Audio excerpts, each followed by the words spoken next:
Welcome to this lesson on chemical equilibrium. Today, we'll explore one of the most important concepts in chemistry, the idea that in certain reactions, the forward and reverse processes occur at equal rates. This creates a special state called equilibrium, where a dynamic balance exists between reactants and products.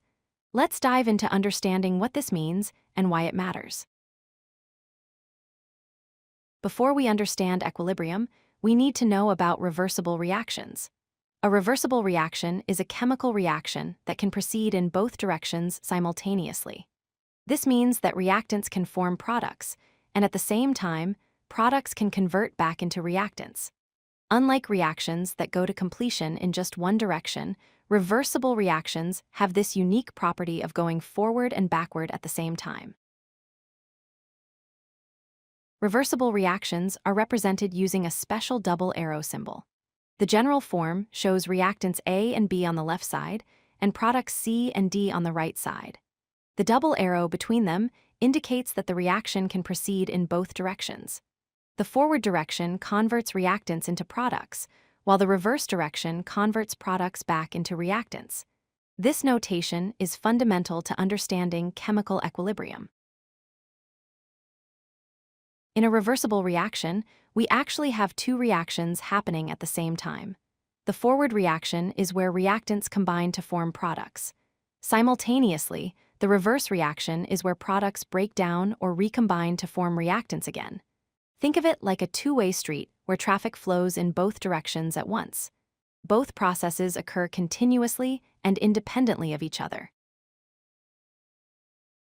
Chemical equilibrium is a special state that occurs in reversible reactions. It is reached when the rate of the forward reaction becomes equal to the rate of the reverse reaction. At this point, even though both reactions continue to occur, there is a perfect balance between them. This balance is the defining characteristic of equilibrium. It's important to note that equilibrium is a state of balance, not a state where reactions stop. The mathematical condition for equilibrium is simple but powerful. The rate of the forward reaction equals the rate of the reverse reaction. This means that reactants are being converted to products at exactly the same speed as products are being converted back to reactants. When these two rates are equal, the system has reached equilibrium. This equal rate condition is what maintains the balanced state. Chemical equilibrium has three key characteristics you must remember. First, the reactions continue to occur even at equilibrium. This is crucial. Molecules are still reacting in both directions. Second, the concentrations of all substances remain constant at equilibrium. Even though reactions continue, the amounts don't change because formation and consumption rates are equal.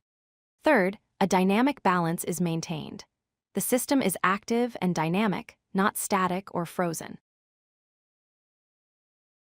This brings us to an important concept. Equilibrium is dynamic, not static. The word dynamic means active and changing at the molecular level. Individual molecules continue to react and transform constantly. However, because the forward and reverse rates are equal, the overall concentrations remain constant. So while there is continuous molecular activity, the macroscopic properties appear unchanged. This dynamic nature is what makes chemical equilibrium fascinating and important in chemistry. If you like this video, hit that like button and don't forget to subscribe. Visit codelucky.com for more such useful content.